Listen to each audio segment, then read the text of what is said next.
ஜெஸ்ஸி ஊடக நேயர்களுக்கு வணக்கம். இப்போ நான் எங்கே இருக்கேன் அப்படின்னு பார்த்தீங்கன்னா, திருநெல்வேலி பஸ் ஸ்டாண்டில் இருக்கேன். இப்போ மணி சரியாக நைட்டு ஒரு 12:30. இப்போ இந்த நேரத்தில் நான் இந்த காணொளி எதுக்காகனா, இப்போ என்னை சுற்றி பாருங்களேன், எவ்வளோ சுத்தமாக இருக்குது. எப்படி இந்த பஸ் ஸ்டாண்ட் சுத்தமாக இருக்குது? அதுக்கு காரணம் ஒருத்தர். இவ்வளோ நேரம் அவரை நான் பார்த்துட்டு இருந்தேன். அவரை சில காணொளிகள் கூட எடுத்திருக்கேன், அது இதோட சேர்த்துருக்கேன். அவர்கிட்ட போய் நம்ம பேசி அவர்கிட்ட நம்ம இன்டர்வியூ எடுக்க போகிறோம்.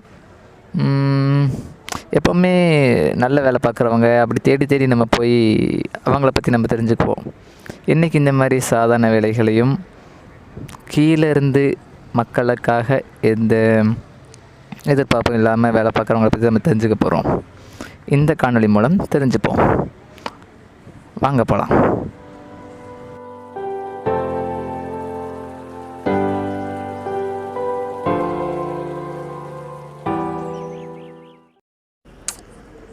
அவரோட காணொளிக்காக நீங்கள் காத்துட்டு இருந்திருப்பீங்க. நான் எதிர்பார்த்து போனது அவர் ஒரு வயதானவராக இருப்பாருன்னு நினச்சேன். நான் தூரத்துலேருந்து பார்த்தேன் அவரை. ஆனால் கிட்ட நெருங்கி போனதுக்கப்புறம் தான் தெரிஞ்சு அவரும் நம்மளை மாதிரி ஒரு இளைஞர் அப்படின்ட்டு. அவர் சொன்னார், இந்த மாதிரி வீடியோ எடுக்கிறதுல எனக்கு ஆர்வம் இல்லை, எதுக்காக இப்படி வீடியோ எடுக்கிறீங்க அந்த மாதிரி கேட்டாங்க. ஸோ அது ஒருத்தங்களோட அனுமதி இல்லாமல் நான் அநாகரிகமாக வீடியோ எடுக்கிறது தப்பு தான் அப்படின்னு எனக்கும் தெரிஞ்சுது. ஸோ அவங்ககிட்ட சொன்னேன், இந்த மாதிரி எப்போ எவ்வளோ நாள் தான் பெரிய இடத்துல வேலை பார்க்குறவங்கள பற்றியே பேசுகிறது, நம்மளை மாதிரி சின்ன இடத்துலையும் கீழேருந்து வேலை பார்க்குறவங்கள பற்றியும் நம்ம தானே பேசணும் அப்படின்னு சொன்னேன். அவங்க அதை புரிஞ்சுக்கிட்டாங்க. ஆனாலும் நான் கேட்டேன் திரும்ப அவங்கக்கிட்ட, இந்த மாதிரி எங்களுக்காக ஒரு காணொளி பண்ணி கொடுங்க அப்படின்னு.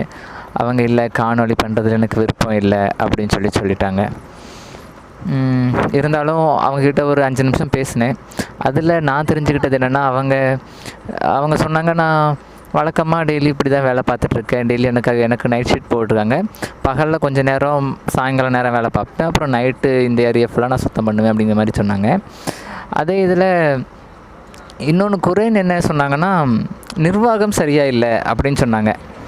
அதுக்கு மேலே அவங்களுக்கு பேசுகிறதுக்கு நேரமும் இல்லை. அவங்களோட பணிகள் செய்ய திரும்ப போயிட்டாங்க. இவங்களோட வேலைகளை பார்க்கும்போது எனக்கு ஒன்று தான் தோணுச்சு. என்ன தான் நம்ம வெளியே கஷ்டப்பட்டு வேலை பார்த்தாலும் நம்ம செய்கிற வேலை இது தான் அப்படின்னு சொல்லும்போது நம்ம நல்லா என்ஜாய் பண்ணி சொல்லுவோம்.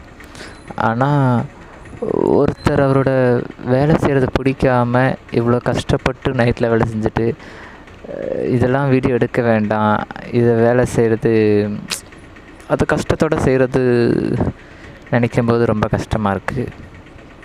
இருந்தும் இந்த காணொளியை பதிவிடுறேன். நன்றி.